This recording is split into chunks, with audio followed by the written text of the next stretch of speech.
Doctor Yunus, সে একজন বাংলাদেশের আশীর্বাদ স্বরূপ একজন ব্যক্তিত্ব। আমার দেখা, আমার স্টাডি করা একজন ব্যক্তি যিনি গ্লোবাল সেলিব্রিটি। এই ডক্টর ইউনূসের মতো যারা এই সমাজকে প্রেজেন্ট করে, বাংলাদেশকে প্রেজেন্ট করে সারা বিশ্বের দরবারে, তাদেরকে দেওয়ানি মামলা থেকে ক্রিমিনাল মামলাতে হয়রানি করা হচ্ছে। এটি একটি অকার্যকর আইন ধারা। আমি তো বলবো অ্যাটর্নি জেনারেল ইমরানের সাথে আমি সহমত পোষণ করে বলবো, তার মানহানি করার জন্য, তার সম্মান নষ্ট করার জন্য, তাকে হয়রানিমূলক, তার বিরুদ্ধে বিদ্বেষী এই মামলা চালু করা হয়েছে। ডক্টর ইউনূসের মতো লোক যুগে যুগে আসলে জন্ম হয় না, কালের ক্রমে জন্ম হয়। এবং বাংলাদেশের সে একজন অলংকার, সে একজন নোবেল লরিয়েট, যেখানে সারা বিশ্বে বাংলাদেশকে সে প্রেজেন্ট করছে। সেই মানুষটাকে শুধুমাত্র আওয়ামী লীগের দালাল না হওয়ার কারণে তার এই পরিণতি হয়েছে। আমাদের সকলের প্রিয় ডক্টর জাফরুল্লাহ ভাই, যাকে আমরা বড় ভাই বলে জানি, এই মানুষটার বিরুদ্ধেও তারা মামলা দিয়েছে। তা কি মামলা? মাছ চুরির মামলা। আপনারা একবার ভাবছেন, এই মাছ চুরির মামলার দায় নিয়ে এই লোকটি কবরবাসী হয়েছেন।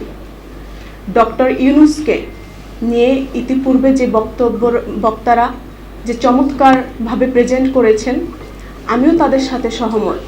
শুধুমাত্র এই যে অন্তর্বর্তী সরকার যেন সেখানে কোনো ভূমিকা না পালন করে, জাস্ট সেই কারণে তার বিরুদ্ধে এই ধরনের হামলা, এই ধরনের মামলা, এই ধরনের তার বিরুদ্ধে অপপ্রচার, প্রোপাগান্ডা চালাচ্ছে।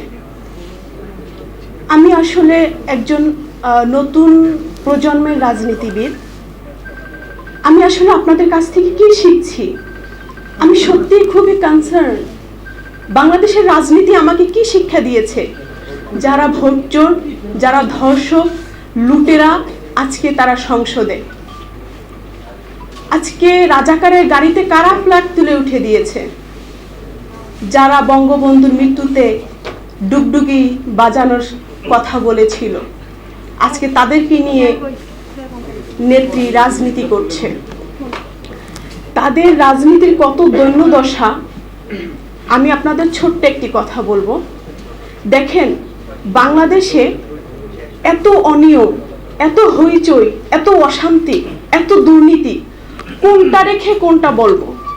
একটা সেমিনার হয় স্পেসিফিক একটা টপিক্সের উপরে, কিন্তু কথা বলার সময় কিন্তু একটা টপিক্সে আমরা থাকতে পারি না। আজকে এয়ারপোর্টে 55 কেজি স্বর্ণ চুরি হয়ে গিয়েছে এবং সেই সময়টাই শুধু সিসি ক্যামেরা বন্ধ ছিল। তাহলে আপনি কি বলবেন? হ্যাঁ, শেষ করে দিচ্ছি।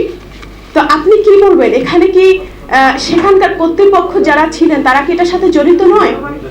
অবশ্যই তারা সেখানে জড়িত। আজকে সুইস ব্যাংকে যাদের অ্যাকাউন্ট ভারী হয়েছে, বেগমপাড়ায় যাদের বাড়ি হয়েছে, আজকে একটি শব্দ আমি ব্যবহার করব, প্লিজ এখানে কেউ দুঃখ নিবেন না। এখানে আওয়ামী লীগের এই যে বুইরা শিয়ালগুলো, এই যে বড় বড় কথা বলে না, তাদের বউ বাচ্চা একটাও বাংলাদেশে নাই। বিশ্বাস করেন, প্রতিজনের বউ বাচ্চা সবাই বিদেশে সেটেল। একজন পুলিশ অফিসার, একজন এসআইয়ের বাড়ি যদি কানাডা বেগমপাড়া হতে পারে, তারা নাম প্রকাশে তারা অনিচ্ছুক জানিয়েছে এবং তিনি বলেছেন, দেখেন একটা জায়গায় পোস্টিং হতে 60 থেকে 70 লক্ষ টাকা আমার দিতে হয়, তাহলে আমার দুর্নীতি করা ছাড়া উপায় কি? এই হচ্ছে সিস্টেম। তাহলে এই অপরাধ করতে তারা বাধ্য করেছে। আজকে আমার ভোটের অধিকার নেই, ভাতের অধিকার নেই, আমার গণতন্ত্র নেই। গণতন্ত্রের কবর রচনা করেছে এই আওয়ামী লীগ সরকার। এই হাসিনা যখন বাংলাদেশে এসে গণতন্ত্র তত্ত্বাবধায়ক সরকারের আন্দোলনের জন্য রাজপথে বসেছিল, আজকে 2023 সালে আমরা রাজপথে পল্টন ময়দানে কালভার্ট রোডে আমরা বসে আছি। তাহলে আপনি যে বলেছিলেন যে তারা গণতন্ত্র চায়, তারা তত্ত্বাবধায়ক চায়, তাহলে আপনি কেন সংসদে এসে সেই আইন আপনি তুলে দিলেন? দেশটা মগের মূল্য পেয়েছেন, দেশটা কারো বাবার না। শুধু এইটুকুই বলে দিলাম, দেশ হচ্ছে জনগণের, জনগণের সিদ্ধান্তে রাষ্ট্র চলবে। আপনাকে এর দায় নিয়ে আপনি যে ব্যর্থ সরকার, দুর্নীতিপরায়ণ সরকার, সেই দায় নিয়ে আপনার ক্ষমতা থেকে বিদায় নেওয়া উচিত।